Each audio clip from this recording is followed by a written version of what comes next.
Hello, and welcome back to another episode of the Imperfectly Empowered podcast. I am your host, Ahna Fulmer. Simone Canego is an international speaker and award-winning author of the best-selling book, The Extraordinary Unordinary You. She is co-host of the Daughter Dearest podcast, where she shares insights and stories that resonate with listeners worldwide alongside her daughter, Olivia. Simone is passionate about sharing her experience climbing Mount Kilimanjaro to empower others with the impact of a simple mindset shift. Featured on ABC, NBC, and CBS, welcome two-time TED Talk speaker, resiliency expert, and worldwide adventurer, Simone Canego. Your story is so fun. I was going through your website and I love your book, The Extraordinary Unordinary You. And one of the things that really stood out to me was this concept of multiple places you talk about this idea of the simplicity of a mindset shift. And we're going to dive into that a little bit, but I would love to just press rewind and hear how you even got to the place where you were scaling heights like Mount Kilimanjaro. I mean, that not too many people, to my knowledge, in the world can say they've checked that off the bucket list. I mean, I haven't looked at the stats recently, but I'm guessing it's not tons and tons of people. Yeah, I don't think it's too many people. And I have to say that it really actually wasn't a bucket list item. It was one of those things that I want to say fell in my lap, but my Yeah. husband was asked to do it. So a friend of Mm. his had climbed the year before with the Livestrong Foundation. So they were raising money. And so we asked my husband, would you be interested? And my husband said, one, two, three. No, thank you.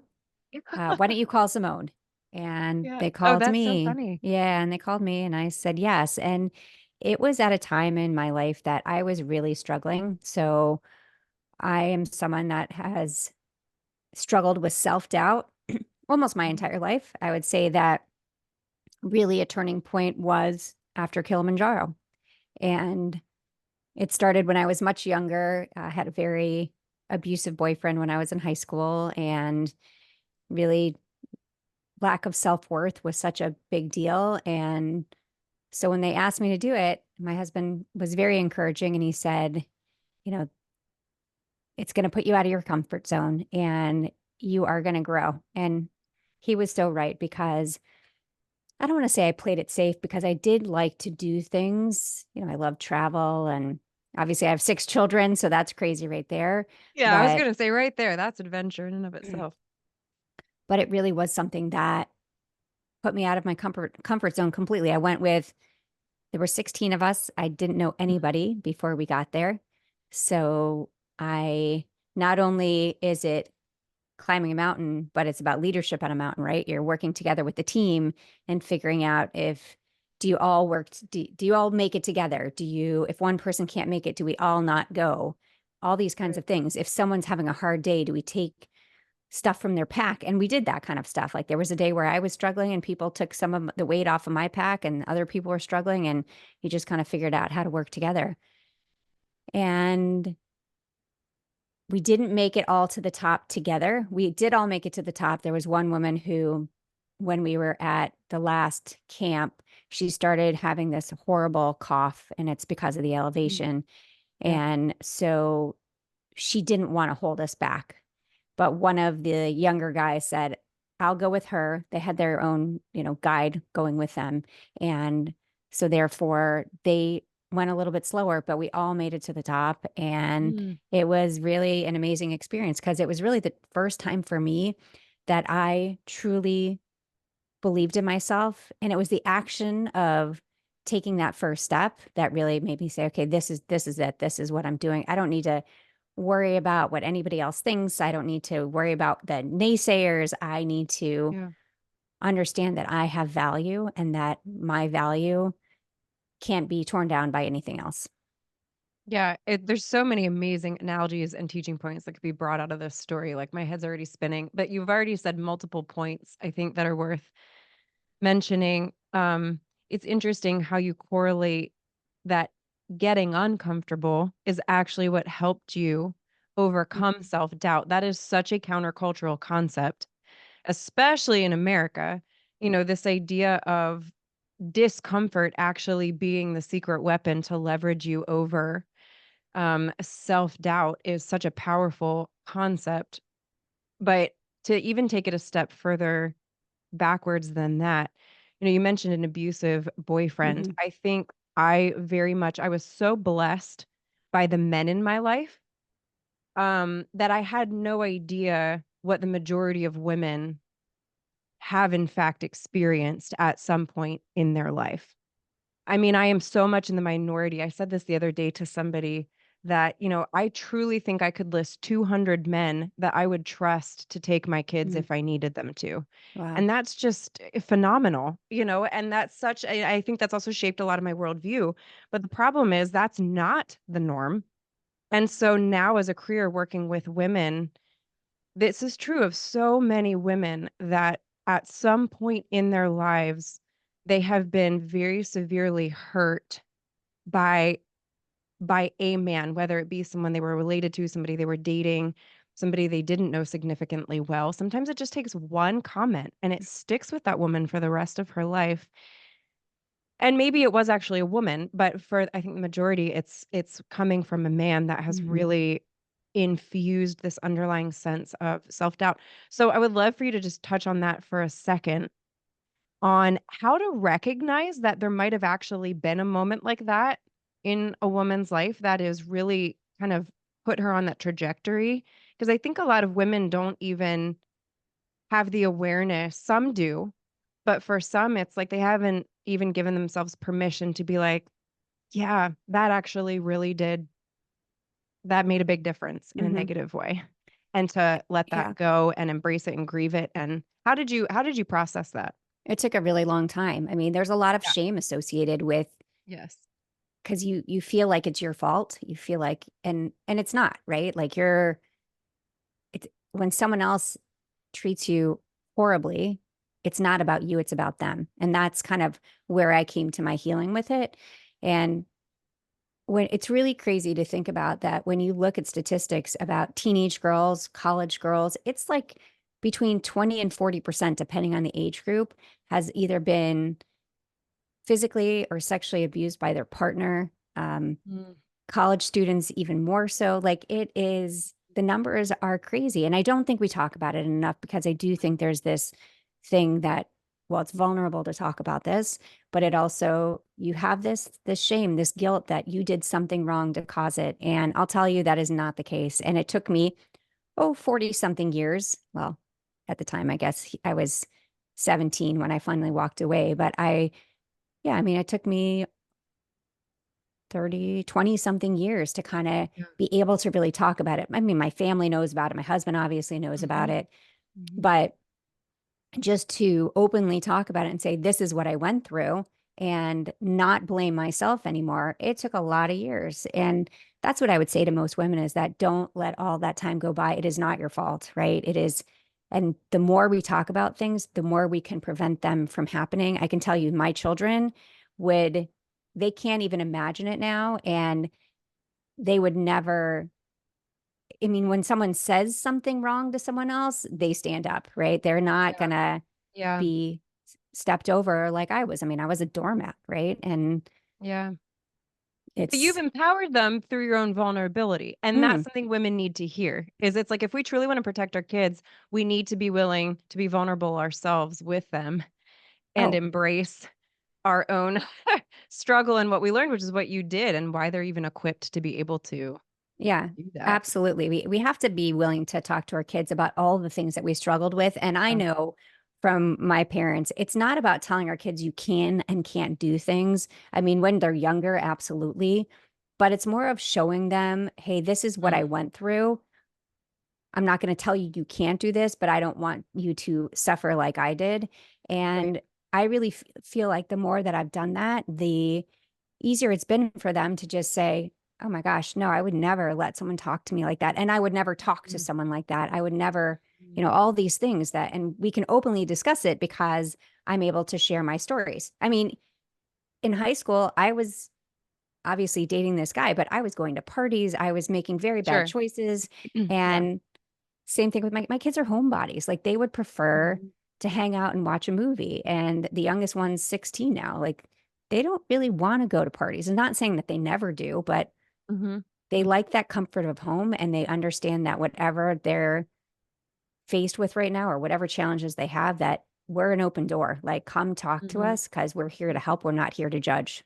Ladies, would you love to start your day feeling calm and confident with a morning routine that didn't sacrifice your sleep? Introducing Early Morning Habit, the virtual holistic health program helping busy women revitalize faith and fitness with a morning routine that starts each day with God's Word and a workout. Before, I always felt like I was waking up behind. When I wake up in the morning, I feel better equipped. The chaos after early morning habit, I would say peace. Fearful, I now wake up every day hopeful. From pressure to freedom. Tired, more energy. Frantic to prepared. Wasted to maximized.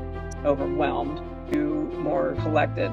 I really have, can I say, become a morning person? Here's the best part. Every day you rise for yourself, you help a child wake up to the hope of a forever family through our adoption fundraising program. Visit www.earlymorninghabit.com and start rising today. Yeah. Well, I think it's worth highlighting too that, for some women, it's not even necessarily that there was sometimes the self-doubt is stemming from something that was more subtle. I think for a lot, so here in Lancaster County, especially, it's a very like German, white European type of influence, which is a very like stoic, you sweep issues under the rug, you put on that, like you pick yourself up by your bootstraps, like you make it happen. And there's a lot of good to that. But the downside is I think it can foster just generationally men that have no idea how to actually connect at an emotional level with their kids. And so some of the self-doubt, I think, comes from a sense of disconnect, or maybe you weren't praised, or there wasn't a sense of deeper level connection with a father, sometimes maybe even a mother. But anyway, all that to say, for those of you listening, I guess what I'm trying to get out here is self-doubt is really what Simone's expertise is. When I'm looking over her stuff, that is what pops out to me. And it's something that a lot of women really struggle with. So I just want you to hear, even if you didn't have a specific trauma in your life that's making you feel or you acknowledge has caused self-doubt, it can be much more subtle. And part of step one is being aware of that and recognizing it. And like Simone has said, that's not necessarily your fault, but it is your fault if you stay there, because you now have the power to climb over it, which is literally what Simone is going to talk about. What else anything else that you would say to that from your own experience? Yeah, I think that a lot of people feel that they can't talk about their struggles because they don't feel like they're big enough, right? Yes. Like what you said, they're not necessarily the big trauma or even a little trauma. They're, and what I like to call them, and there are daily doubts. They're the little things that we struggle with every day, and they build up and they build up. So it's whether that you are unhappy with your weight right now, or you're unhappy with your relationship, whatever it is, whatever you can't sleep about at night, those are real, right? Those are real things that you're struggling with. And there's no reason that you should think that they're not worthy of a conversation or that they're not real struggles. They are real struggles. Everybody has different struggles. I know people will say to me, "Oh, I can't complain to you. I only have 2 children and you have 6." Well, you can, whatever you're struggling with, you should be able to talk about it. Yeah, it doesn't matter. And so that's what I want people, women to really understand, is those daily doubts can take a horrible toll. And yes, I had this situation when I was younger, but as an adult, those were the things that kept on creeping in. Like, I'm not worthy of being here. I'm not smart enough to go to this. I don't have the right clothes. I don't drive the right car. I'm not pretty enough. I'm not skinny enough. All these things, they're valid. And we need to understand that we need to push those aside and realize exactly what we are capable of. And also understand that we are not alone. You are not alone. Right. Everybody has these struggles. Yeah. What would you say to the woman who, again, awareness is half of the battle. So those are some of the underlying thoughts. What would you say are some of the external behaviors or symptoms that could indicate that type of internal dialogue. Because I think there's some women who also like just sort of hop on the train of busyness in their lives and are overachievers and they're doing all the things. And so you wouldn't actually be able to recognize, and maybe they can't even pause for long enough to recognize that this is actually a major issue in their, their subconscious even. Like what are maybe like physical external signs that somebody might be able to cue in, like, I do struggle with that more than I realize, and here's how I'm covering it, type of a thing. I think the biggest thing that I've seen with women is not being able to accept a compliment. So no matter what they do. So, and this is something that I struggled with for a really long time. I would always have an excuse or a response or some kind of comeback when someone would say, "Oh, Simone, you look so beautiful today." I don't look good in that color. I couldn't say thank you. And it's something that I worked on for so long. And I was at a friend's house a couple weeks ago and she was having a gathering. And so another friend walked up to her and said, "Oh, you look so pretty in that dress." And she said, "You think so?" And I was like, "Oh, do we need to talk about this right now?" Yeah. And I was like, "You are so beautiful. Like, I need you to see how beautiful you are." And then of course she was like, "Okay, thank you." But it's changing that ability to just come back and not understand that we all are beautiful. We all have value. But that's one of the biggest things I see. There's always excuses, like an excuse for why they can't go somewhere. And it's just, they don't feel like they're going to fit in. I have within our friend group, like we all like to hang out together, but when it comes to like a bigger picture kind of thing, people are like, "I'm not going to go to that. I don't think those people are going to like me. I don't think." And I was like, "Oosh, yeah." Yes, I've seen that. Yes. So those are a couple of the ones that like are glaring. I mean, there's other ones too where those are great examples though. Yeah, they choose to work instead of trying to be a little bit social just because it just makes them uncomfortable thinking that they're not going to fit in. The other one that I have seen, actually had a conversation with a friend talking about our daughters. She had faced significant issues. She had an eating disorder, the mom that I'm talking about. So I can see how even from a parenting standpoint, some of this was trickling down, and you said it so much better. And I couldn't really recognize it at the time, but we were having this conversation about how she was teaching her daughters to respond to compliments. And because so much of her own focus had been put on her body in her life, what she was subconsciously doing was actually teaching her daughters to not necessarily reject the compliment, but to like ping it back. And like take the focus off of themselves, which it's so funny because it's literally just now. And I remember thinking at the time, like, no, just teach them to say thank you. Like that's to me, like that feels like the more natural, just say thank you. But what you're saying, it's like, that's also striking me as that can be another way of actually sort of maybe recognizing this self-doubt, is it's almost like you don't feel worthy enough of the compliment, or you don't think you should be acknowledged that closely. And so you're throwing it back like a similar, to your point. You just say, thank you, whether you believe it to be true or not, they're offering it. You just receive it. Thank you. People don't have to give compliments, right? And honestly, we don't need to seek external validation. So we need to be, that's why I believe that confidence is built from the inside out, that we don't need that external validation, but it doesn't hurt when it comes along. And that's why I think it's so important to say thank you. I can tell you, I had a situation with my daughter, Olivia, who you met, who when she was, I think she was 15, she came into my bathroom. I was getting ready for an event and I was having this banter of negative self-talk about not fitting in my clothes and, why am I even doing this? Why am I even going? And she's like, "Okay, you need to stop. First of all, you're beautiful. Second of all, how do you expect me to love my body when you don't even like your own?" Because I'm always focused on throwing love your it body. down. Y'all need to listen to Olivia, by the way. She's the one that's on the podcast with Simone. It's a great podcast. Anyway. Yeah. Thank you. Awesome. Yeah. And and that was such a moment for me when I realized that I wasn't just putting it on myself, but now I'm affecting everyone around me. So really making these small changes of how I talk to myself. And honestly, they're big changes, but when you really look at them, they're small changes, but they made such a big difference in my life and for my kids and my husband and all of it, because I'm no longer talking bad about myself to myself or to other people anymore. I'm really respecting my reflection. And I feel that that has probably been one of the biggest changes for me. Which is so beautiful and also speaks to, the irony is that we actually devalue our own influence in life. But I think women have been given this divine gift of influence.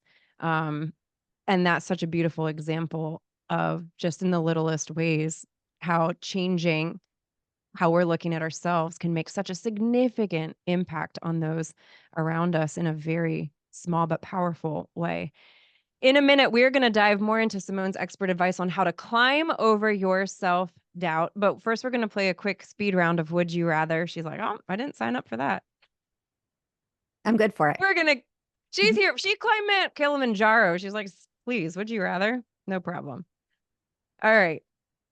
Well, first of all, would you rather go hike in the woods or would you rather lounge on the beach? Hike in the woods.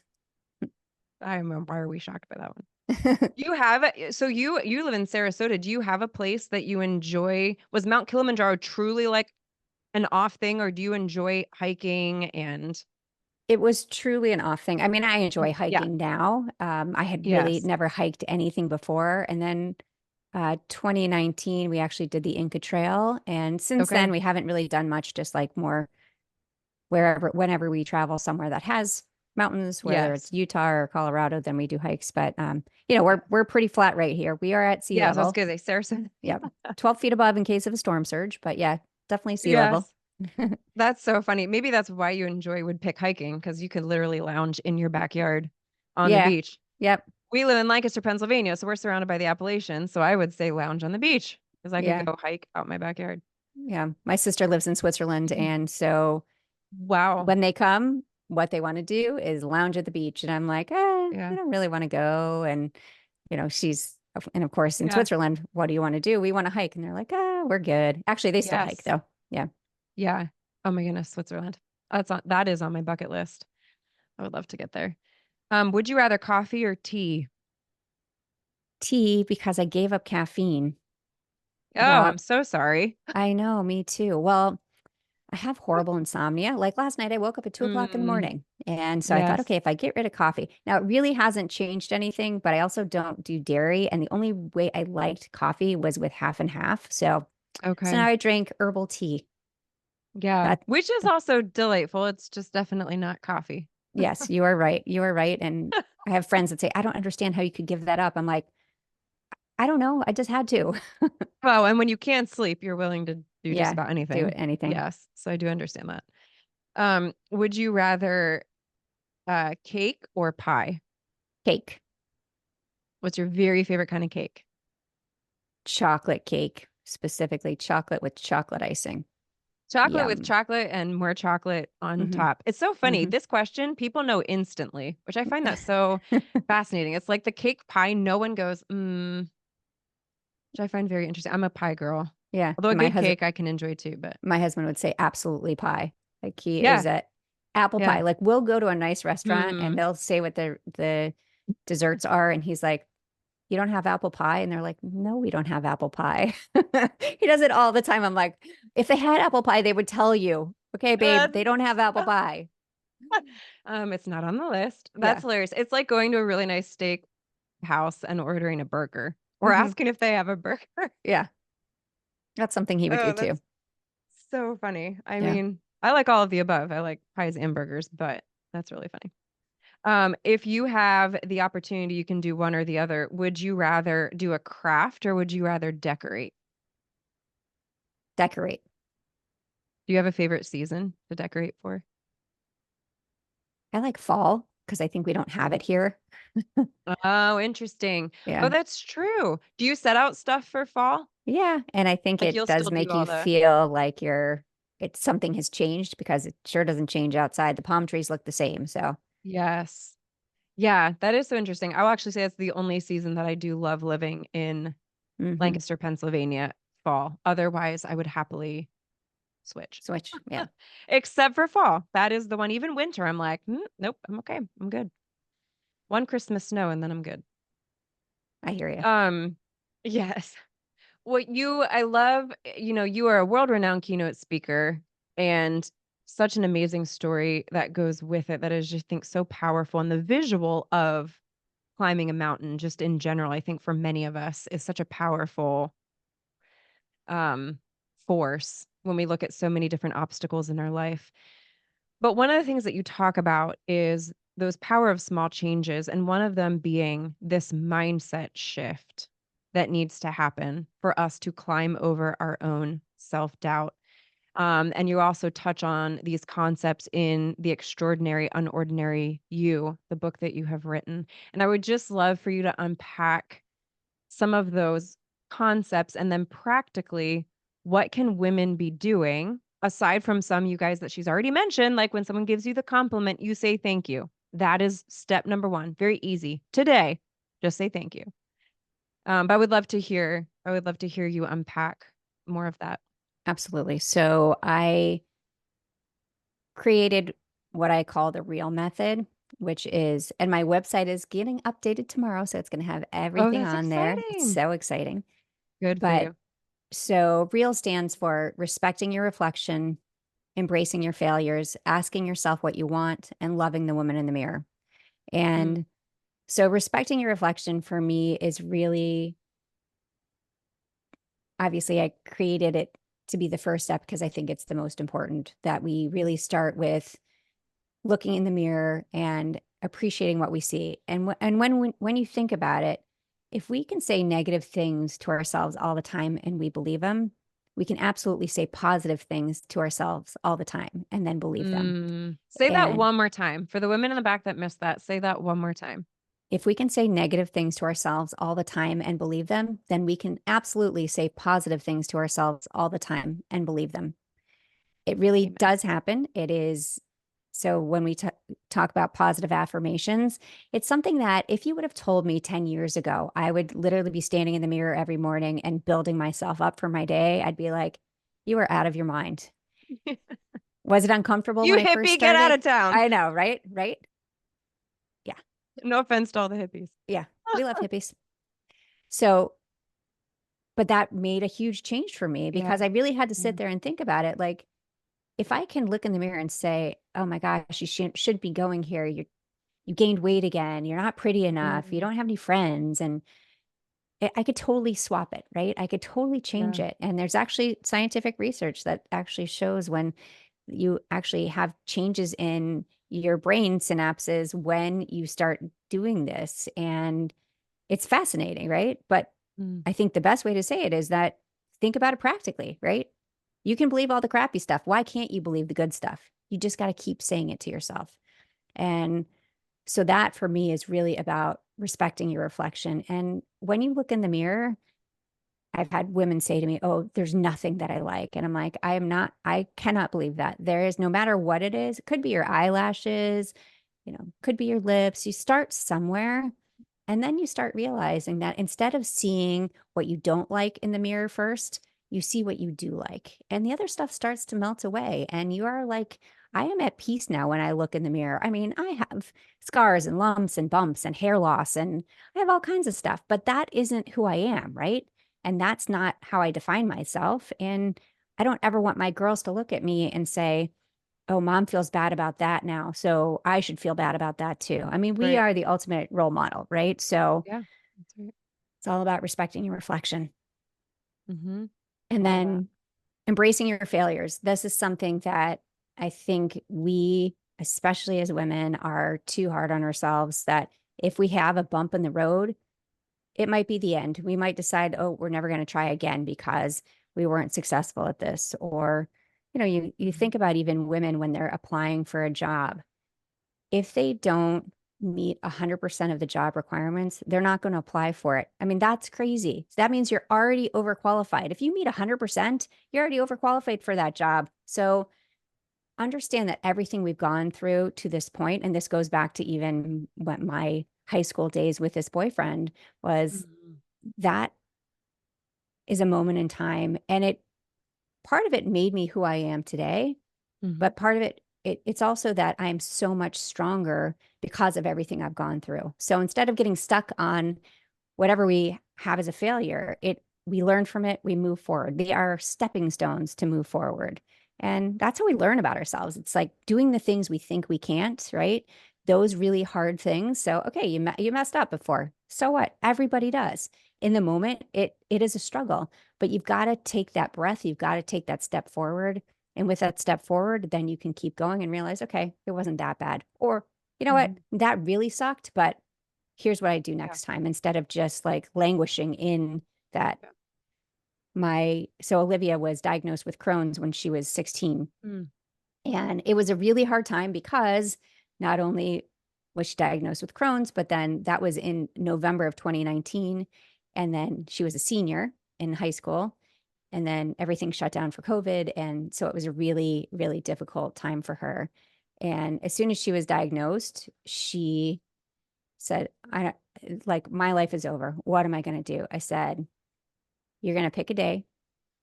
We are going to sulk and cry and be miserable.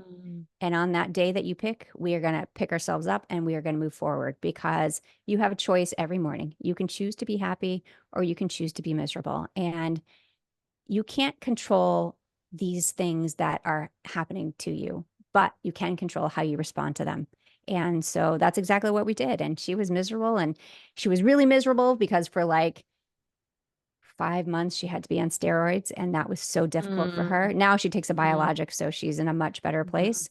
She had to eat we call it a white trash diet. It was literally white bread, mashed potatoes, white rice. It's like so counterintuitive. Yes. Yep. And you know what? But that's exactly what we did. That's exactly what she did. She picked a date.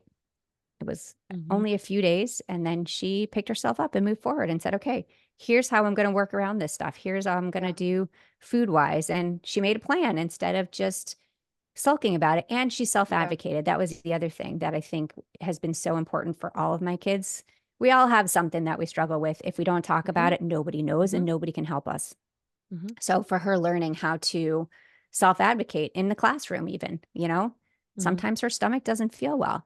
Right. Did she have to raise her hand to go to the bathroom? No, like she should be able to just go and not make a big deal about it every time. And so she created all these things on her own. And I think she's much more powerful for it. And she owns it. Like if something happens, she's like, well, yeah, I got Crohn's. What do you want me to tell you? Sometimes that happens. So. Yeah. Well, and what's resonating with me too, what you're saying, in this case, this was not a direct result of something she did, right? Like Crohn's disease is something that was totally outside of her control. But what I'm also hearing from you, speaking of embracing our failures, is also maybe the result of our kids' struggle, just like we've seen in our own life, is because of a choice they made. And so I'm also hearing the benefit of a similar approach where it's like, instead of one owning that as somehow a reflection of our self-worth as a parent because they made a poor choice, but also helping them embrace the choice that they made, embrace the negative consequences that come from it. And I'm almost hearing a similar concept. It's like, okay, we're going to take a day, and yes, these negative consequences might last way beyond the day, but we're going to grieve it. Like, that is okay. You need to grieve the fact that you made this poor choice, and now there's going to be negative consequences. But it's the same concept of how can we be teaching our kids to not fear failure, even fear making a poor choice, but owning it, embracing it, grieve it, and now you take ownership of it. And we move forward instead of like languishing, like you literally said, in this sense of shame. It's what I'm hearing, that like even as parents, we need to be doing that for our children intentionally as well. Yeah. So, I mean, it doesn't matter. I mean, obviously that's an example of something that happened to her, not that something she did, but exactly. Yes. I mean, you see what's happening in the news right now. There's a lot of things that are happening, and there will probably be issues later where kids will say, I've now lost everything. Like I can't continue on in college or whatever is what they're going through. And you're right. It's going to be like, we have to own this moment. Like yes, go ahead and grieve it. It's like anything. Yeah. Like when something Yes. happens, you have to feel those emotions or Yeah. you'll never be able to move forward. So Yep. feel it, feel it, Uncomfortable feel as it. they are. Yeah. Yep. Feel it. Yep. And then take that step forward and get Yeah. yourself out of it and figure out what you need. And you might need another person to help you out of it. I mean, there's no right or wrong when we're struggling. We're all human.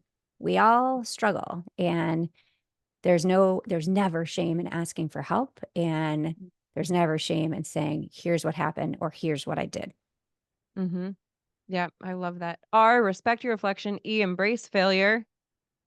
A, ask yourself what you want. And this is such a huge one for women.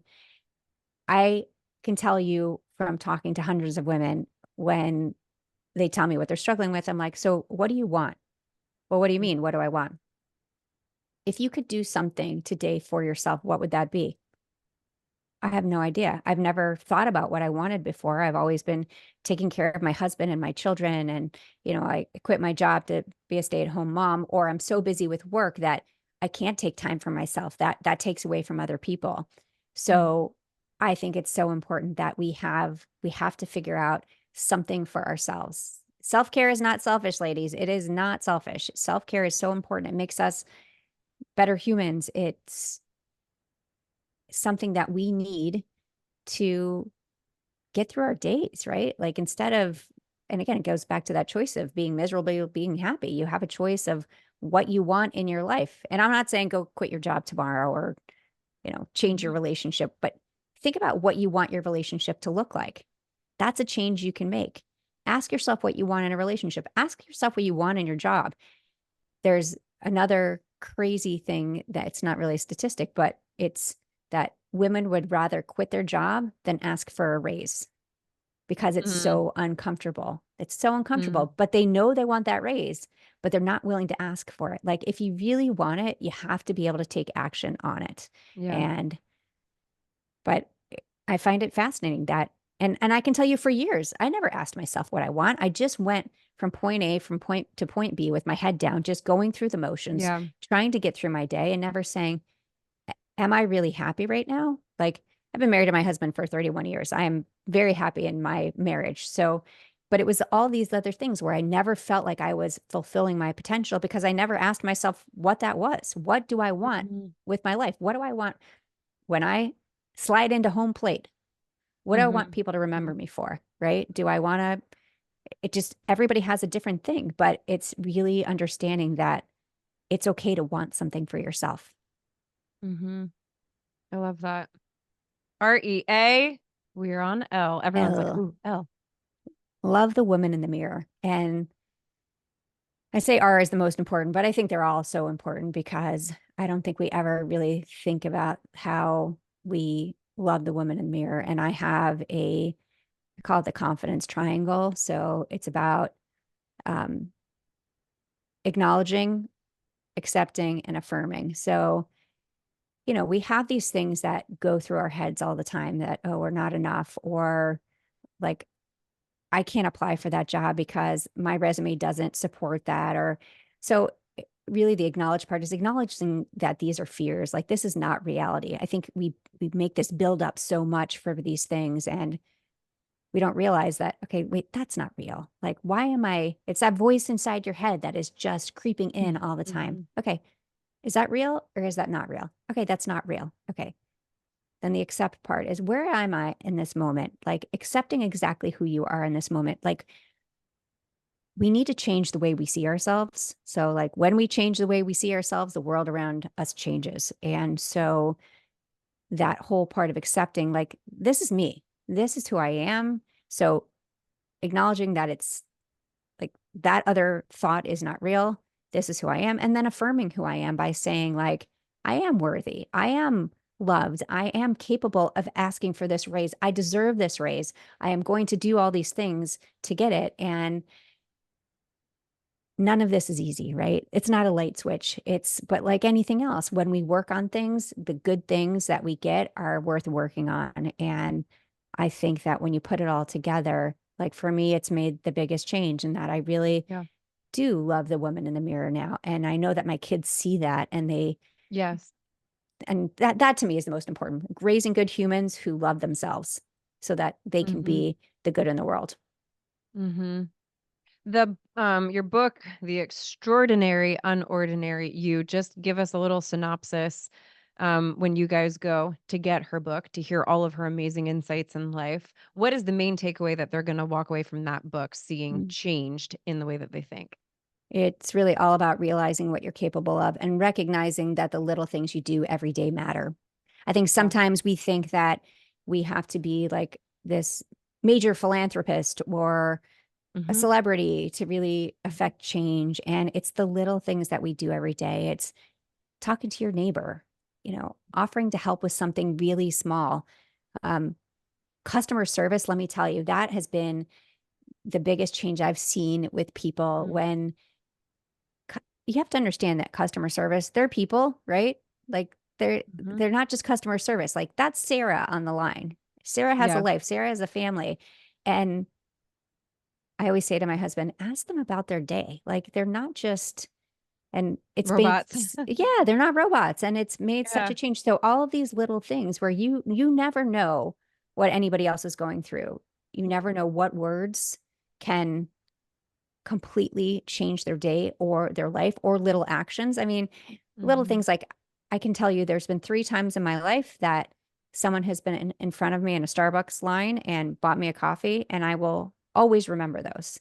Yes. I mean, it's a Starbucks coffee, right? But it's the point that someone went out of their way to do something special.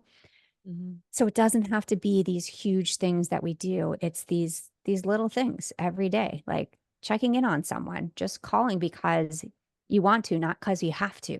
I think that we don't give ourselves enough credit for all those things.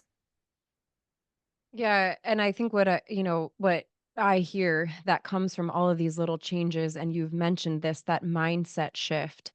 And it's the idea that, yes, we need to shift the mindset, but your behavior also needs to contribute to that mindset shift. It's like that full circle. Making those little choices is also going to help promote that shift in your thinking.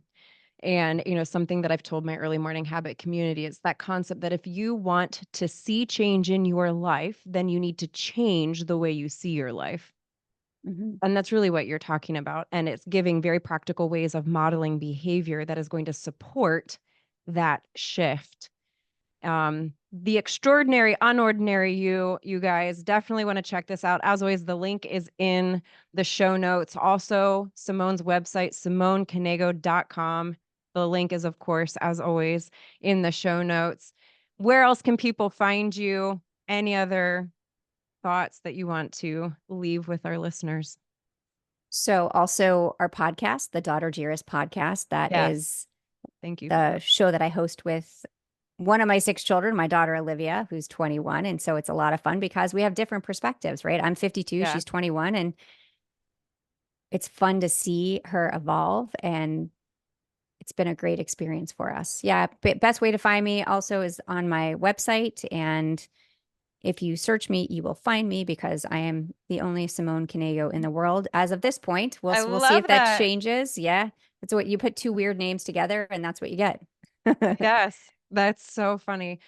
We will definitely make sure that podcast link as well, you guys, to their podcast. I was honored to be a guest on their podcast and they are fantastic. I love the duo. I love that. That's so cool. Thank you. Thank you. I just pray God's blessing over your heart, your home, your amazing family, all your sweet kiddos that I see up there in that picture. You guys, she's adopted several children. We might have to bring her back on to do an exclusive adoption podcast. Maybe any of her children that want to join. What an incredible story. You're such a blessing to me. Thank you for being here. Thank you so much for having me here. Thank you for watching the Imperfectly Empowered podcast. Be sure to subscribe to the channel by clicking below. And if you missed our last video, then be sure to check it out right here. We'll see you next time on the podcast. Your story matters and you are loved.